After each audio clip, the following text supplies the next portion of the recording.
Tahu saya selalu diiklankan oleh negara, ayo menabung, ayo menabung. Menabunglah saya, tapi kenapa diblokir?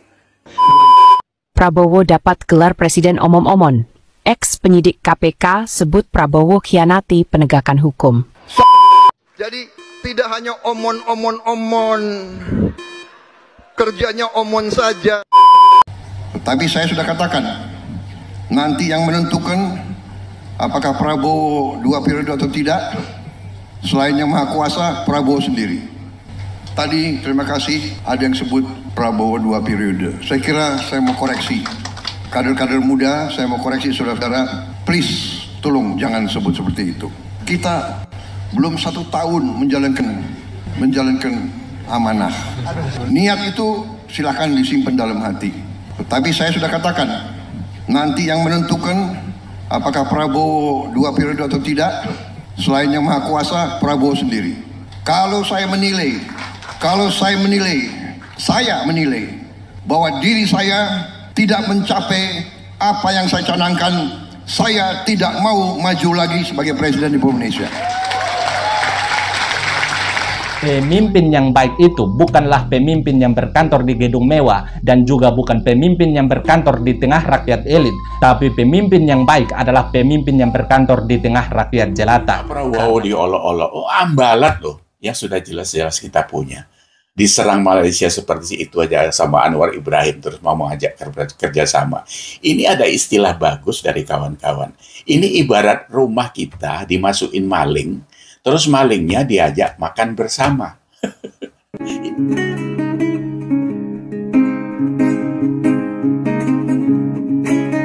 Alhamdulillah, salawat dan salam kepada Rasulullah Muhammad SAW. Semoga para pengambil keputusan di negara ini tetap dalam lindungan Allah, berkat pekerjaannya jadi pahala dalam bekerja. Saya hari ini berencana membayar besi, semen untuk pembangunan masjid saya.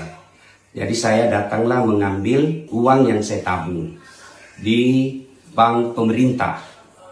Setelah saya tiba ternyata rekening saya diblokir karena tidak aktif selama 3 bulan.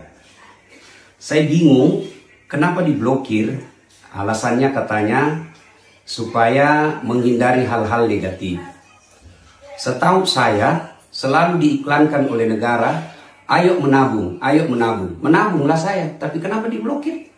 Namanya menabung, disimpan duit. Kalau tidak disimpan, diambil terus bolak-balik, lebih disimpan di dompet. Namanya kita diajak menabung, ya kita simpanlah. Kenapa setelah saya simpan malah diblokir? Dan duit saya ini tidak banyak. Saya berharap pemerintah membuat keputusan yang betul-betul elegan, tidak meresahkan masyarakat, dan tidak menyusahkan rakyat kecil. Saya berharap apapun kebijakan itu selalu berada pada kemaslahatan umat. Saya tahu niat ini bagus, niat pemblokiran rekening ini baik, tapi caranya yang tidak elegan.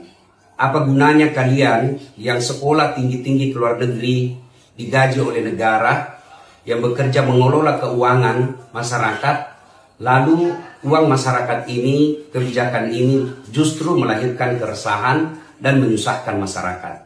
Saya tidak ahli di bidang perbankan, saya tidak ahli di bidang ekonomi, tetapi falsafah dari semua ada negara supaya bisa melayani masyarakat. Saya menabung untuk aman dan membantu negara, tapi ternyata saya diblokir. Mudah-mudahan hanya ini terjadi pada diri saya, tidak pada masyarakat yang jauh lebih kecil dari saya. Kepada pemerintah, ini jangan dianggap sebagai teror, jangan dianggap sebagai lawan.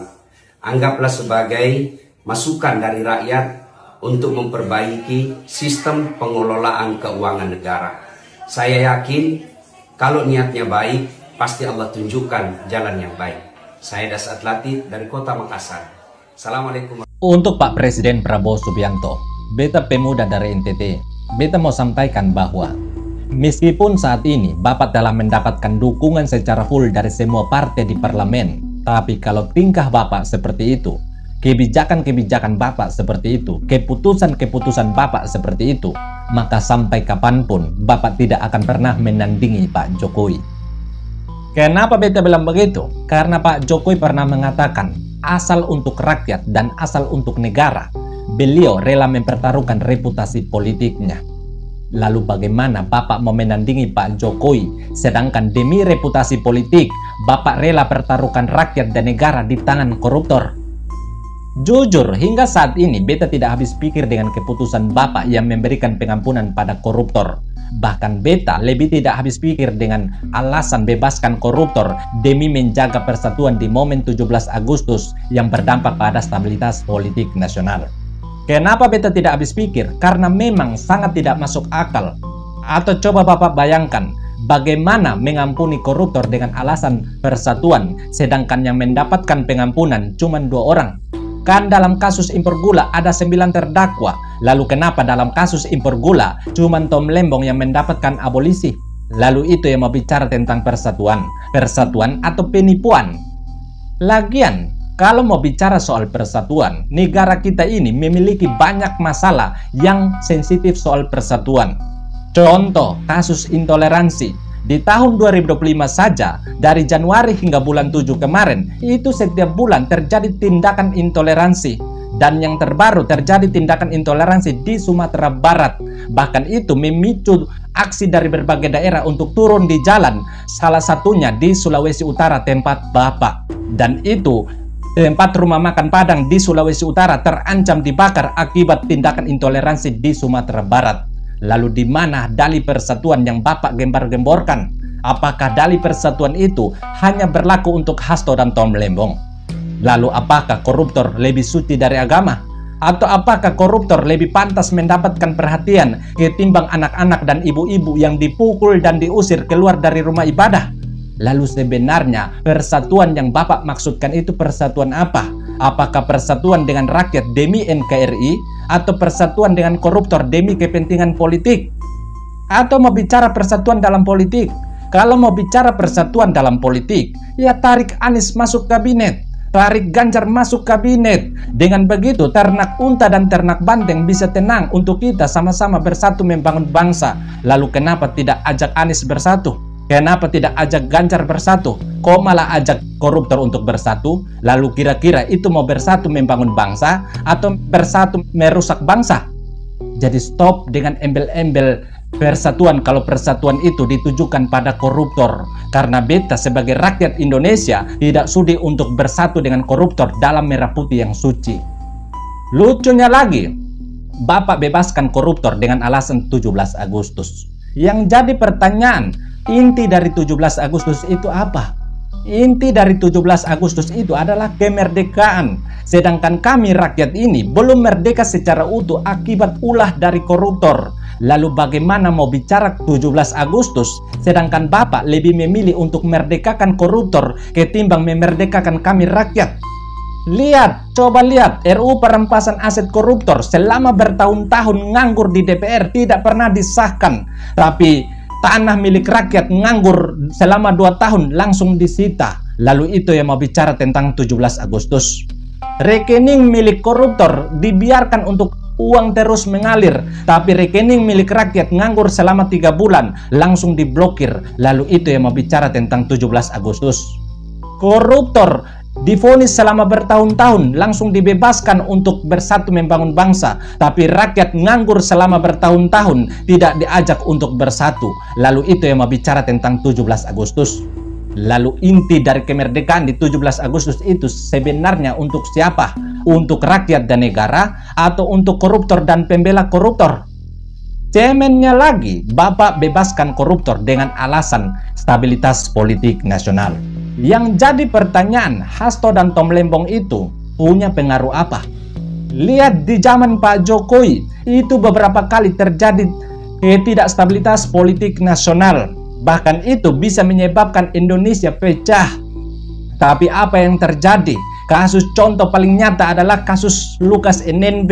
Itu kalau Bapak perhatikan, terjadi bentrokan besar di Papua. Tapi apa yang Pak Jokowi lakukan? Yang ada Pak Jokowi menghormati hukum. Meskipun Papua adalah tempat yang sangat dicintai oleh Pak Jokowi, daerah yang sangat dicintai oleh Pak Jokowi, tapi Pak Jokowi lebih memilih untuk menghormati hukum. Dan Pak Jokowi tidak pernah mengintervensi proses hukum Pak Lukas NMB sampai Pak Lukas NMB meninggal.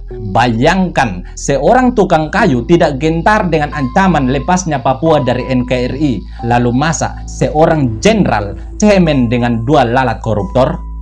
Atau coba lihat momen ketika FPI turunkan 1 juta umat di Monas. Itu adalah momen yang sangat rentan dengan perpecahan. Tapi apa yang terjadi? Yang terjadi Pak Jokowi juga ikut turun di Monas. Lalu masa Pak Jokowi yang latar belakang seorang tukang kayu tidak lari dari 1 juta umat, sedangkan Bapak yang latar belakang seorang jenderal malah panik dengan 2 lalat koruptor?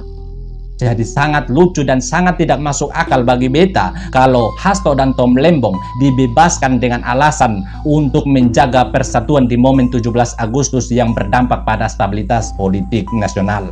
Dan kalau misal pun ada orang yang mengatakan bahwa alasan tersebut sangat masuk akal, maka beta bisa bilang bahwa orang-orang tersebut memiliki pemikiran yang dangkal macam sumur resapan. Terlepas dari itu, ibarat kata nasi sudah jadi bubur.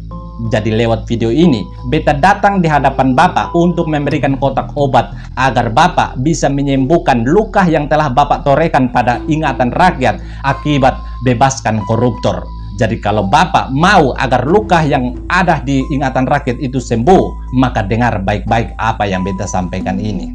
Obat pertama untuk Bapak dapat mengobati luka yang telah Bapak torehkan pada ingatan rakyat akibat bebaskan koruptor adalah sahkan RUU perampasan aset koruptor. Apalagi saat ini Bapak telah mendapatkan dukungan secara full dari semua partai di parlemen, maka beta rasa harusnya tidak ada alasan lagi untuk RUU perampasan aset koruptor tidak disahkan. Jadi kalau Bapak mampu mendesak DPR untuk sahkan RUU perampasan aset koruptor, maka beta jamin 100% luka yang telah Bapak torehkan pada ingatan rakyat itu akan sembuh.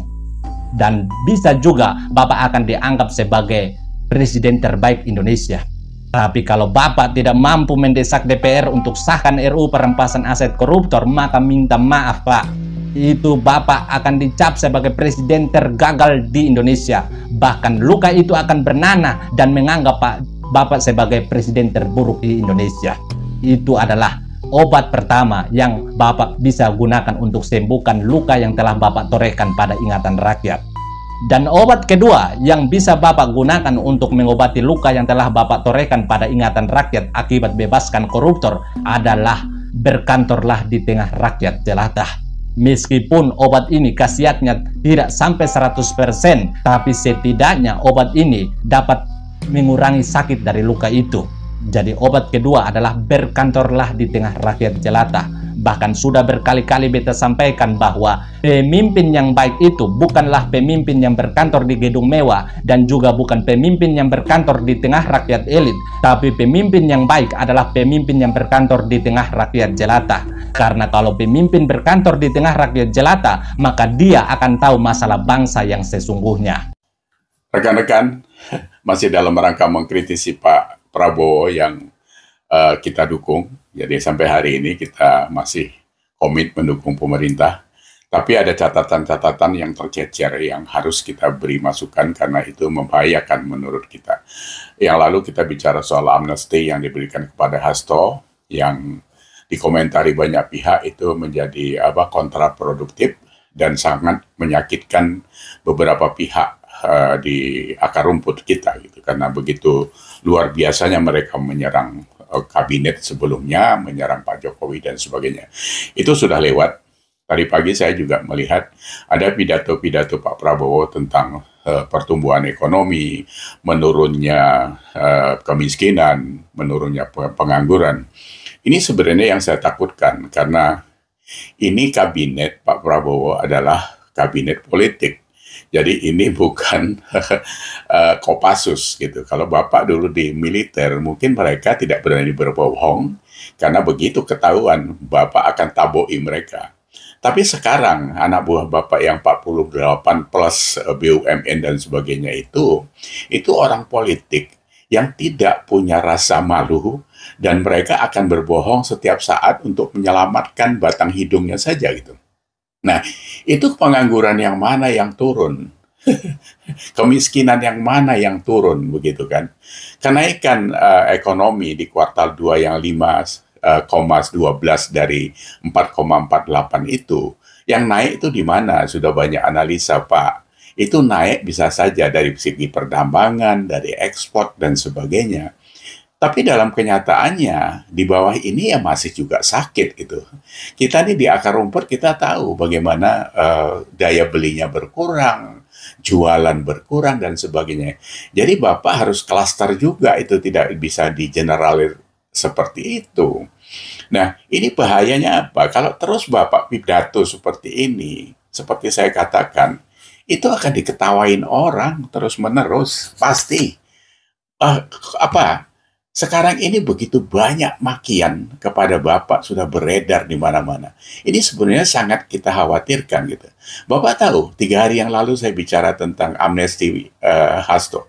Di satu TikTok saya saja sampai hari ini, pagi tadi sudah 500 ribuan yang mengomentari itu. 90% itu betul-betul sudah lari dari Pak Prabowo yang diharapkan dulu begitu tegar, begitu bisa meneruskan program Pak Jokowi. Mereka sudah hopeless semua sekarang. Sudah tidak ada harapan, mereka bilang begitu. Makanya mereka sudah ngelirik PSI dan sebagainya. Karena itu dianggap sebagai wadah yang di dalamnya ada Pak Jokowi dan Gibran. Jadi image dari Pak Jokowi itu begitu masih menguat, Pak. Bapak jangan coba-coba bergeser ke sana sini main ludrukan kayak gitu kepada PDIP dan sebagainya. Ini sangat menyakitkan dan membahayakan Bapak. Ini masukan untuk Bapak, ya. Nah, yang lain-lain saya pikir rekan-rekan kaula muda, anak-anak muda kita, saya kasih sebuah analogi yang harus kalian simpan. Bahwa Indonesia ini dipimpin oleh 7 presiden yang sudah lalu dan sekarang memasuki presiden ke-8. 7 itu 42 tahun diperintah oleh militer. Kita bukan bicara soal dikotomi militer dan sipil, bukan itu maksudnya. Tapi keberhasilannya itu yang harus kita lihat. Itu gaya kepemimpinan yang top down kalau militer. Kalau Pak Jokowi itu masih semi top down, tapi dia ada bottom up. Jadi artinya mendengar apapun yang ada dari masyarakat, dia dengar, dia analisa, baru nanti dia mengambil keputusan, gitu kan. Memutuskan BBM Papua sama dengan Jawa, itu bukan pekerjaan mudah. Memeratakan pembangunan, membuat jalan bypass tol di Papua itu bukan sembarangan. Jadi mereka itu melihat Pak Jokowi begitu bijaksananya. Nah, tapi kalau top down terus cuma ngebrak meja, pidato keras-keras seperti Pak Prabowo sekarang itu, bicara soal pemberantasan korupsi dan sebagainya. Undang-undang perampasan aset aja Bapak nggak selesaikan sampai sekarang, udah 10 bulan, itu kan menjadi catatan. Nah, balik lagi kepada gaya kepemimpinan. Di sipil, kita itu ada Habibie, ada Gus Dur, ada Mega, dan Pak Jokowi. Tapi dari 4 ini, Gus Dur dan Habibie itu cuma masa transisi, tidak bisa berbuat apa-apa, karena waktunya cuma 3,5 tahun. Megawati 3 tahun, ini sebenarnya yang saya bilang itu paling celaka. Karena di dalam waktu yang singkat itu aset negara yang dijualin sama Bu Megawati. Sementara di zaman Pak Jokowi lah pembangunan itu begitu luar biasanya. Jadi kalau kemarin ada orang bilang, utangnya tambah banyak, 7.000 triliun segala macam. Jangan asal jeplak aja sampean gitu. Jadi dianalisa dulu. 8.000 triliun itu 3.000 triliunnya sudah bayar utangnya yang ditinggal SBY. Ya kan? Pembangunannya 4.200 triliun. Masa nggak ingat membangun tol 2.700 kilometer umpamanya, terus membangun jalan desa 395.000 kilometer, apalagi yang lain-lain, bendungan 60, bandara 27. Belum lagi biaya untuk COVID 1.200 triliun. Belum lagi biaya untuk membeli saham Freeport 62 triliun dan banyak lagi. Nah, sebenarnya di kepemimpinan Pak Jokowi, kalau dihitung antara bayar utang pembangunan dan hutang terakhir yang ditinggalkan, itu surplus. Duitnya dari mana? Ya dari pajak, dari mana-mana yang dia dapatkan itu. Bayangin Pak Jokowi 10 tahun itu efektifnya cuma 7 tahun. 6 tahun malah, yang setahun pertama dia menata apa yang sedang ada, dan itu mau diteruskan, mau dirubah, dan sebagainya. Sisanya 3 tahun hampir kita kena COVID. Jadi itu luar biasa. Nah, kembali lagi kepada Pak Prabowo. Kalau dari harapan awal kita digiring Pak Jokowi mendukung Pak Prabowo, termasuk saya, itu adalah harapannya menjadi penerus repondasi yang sudah dibuat Pak Jokowi. Ingat ya, repondasi. Jadi direpondasi Indonesia oleh Pak Jokowi. Ini yang harus diteruskan. Karena hilirisasi dan sebagainya itu adalah harapan kita ke depan. Selama ini sumber daya alam kita dijual dalam bentuk raw material, dalam bentuk bahan baku. Itu yang dinikmati oleh sejak zaman Belanda sampai kepada akhir kepemimpinan Pak SBY. Pak Jokowi lah yang membuat hilirisasi itu. Masih ingat kan, dulu kita jual raw material nikel saja, raw-nya saja, itu 1 tahun cuma sekitar 6 miliar dolar. Setelah hilirisasi menjadi 530 miliar dolar. Ada alih teknologi, ada segala macam. Kesempurnaannya sudah pasti tidak. Pasti ada kurang sana-sini.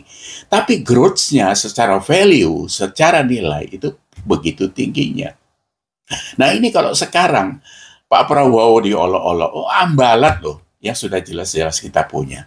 Diserang Malaysia seperti itu aja sama Anwar Ibrahim, terus mau mengajak kerjasama. Ini ada istilah bagus dari kawan-kawan.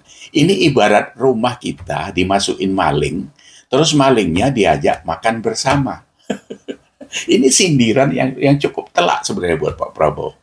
Nah, buat kita, style, gaya, dan sebagainya itu memang mempengaruhi. Jadi dua pemimpin kita sekarang ini adalah latar belakangnya anak-anak orang kaya. Megawati itu anak presiden. Jadi dia tidak tahu bau lumpur sebenarnya. Jadi kalau dia bilang partai wong cilik itu cuma jargon saja gitu kan. Kedua Pak Prabowo. Pak Prabowo ini adalah anaknya Pak Sumitro. Jadi lahir sebagai anak menteri. Besar di luar negeri. Pulang jadi tentara, jadi mantunya Soeharto. Jadi ini pun gayanya pasti top down. Jadi Pak Prabowo sendiri pun mana tahu dia cipluan, mana tahu dia gambutan, mana tahu dia bau singkong. Apa yang tahu Pak Prabowo Syuatana? Tanya. Nah ini kalau sekarang dia cuma mendengar laporan-laporan anak buahnya yang berpolitik itu Pak Prabowo, mereka ketemu coro saja dibilang merpati. Ketemu kancil dibilang sapi. Nah ini Bapak sudah mulai kena sekarang. Jadi Bapak tidak boleh cuma percaya begitu saja sama mereka. Terus Bapak bangga, kita kerja 10 bulan dengan karya yang luar biasa. Aduh, pride lah Pak. Kita yang ngerasakan di bawah ini sakit Pak. Ya kan, saya ini keliling. Saya keliling, saya ketemu orang. Kemarin saya diskusi dengan petani di Pati. Ya, apa yang mereka lakukan? Itu panen padi. Kalau nggak kena wereng, ya itu udah syukur katanya. Jadi kalau kena wereng pasti berutang. Bapak tahu rata-rata kepemilikan kita, lahan kita di petani Indonesia 2,200 meter persegi. Rata-rata yaitu 97% petani kita memiliki kayak gitu. Yang memiliki 1 hektar ke atas cuma 3%. Jadi kalau dibilang surplus segala macam itu petani tetap aja sakit. Karena kalau dia panen 3 bulan sekali dengan 5,2 ton per hektar itu sama dengan berapa itu dibagi 5 berarti kan? Berarti dia 2 cuma dapat dibagi 5 cuma dapat 1,5 ton mungkin nggak sampai. Jadi duitnya itu Pak, saya hitung-hitung sebulan 1,7 juta. Jadi itu makanya kita dikatakan PBB garis kemiskinannya itu masih 63% atau 68%. Nah itu posisi, kondisi yang ada di lapangan. Jadi Bapak tidak bisa asal pidato saja, dengar dapat kertas dari anak buahnya, Marwara Sirait dan sebagainya. Kemarin saya lihat podcastnya, kalau nanti memilih antara Pak Prabowo dengan Jokowi, ya milih Pak Prabowo. Oh iya dia penjilat. Pasti. Begitu masuk ke kabinet aja gambarnya Gibran, dia nggak mau tampilkan gitu. Nah, sekarang kalau saya kasih masukan yang lain, saya baru baca lagi. Presiden Senegal yang baru dilantik 23 April tahun 2023. Itu dia mengatakan, tidak perlu foto saya dipajang di kantor Anda. Ganti foto keluarga Anda, anak istri. Supaya kalau Anda mau korupsi, itu Anda lihat fotonya itu. Tega nggak Anda memberi makan keluarga Anda dari uang korupsi? Coba Pak Prabowo berani buat seperti itu. Tulis di atas foto di meja-meja bupati itu, Pak, Ma, aku jangan dikasih makan dari uang korupsi.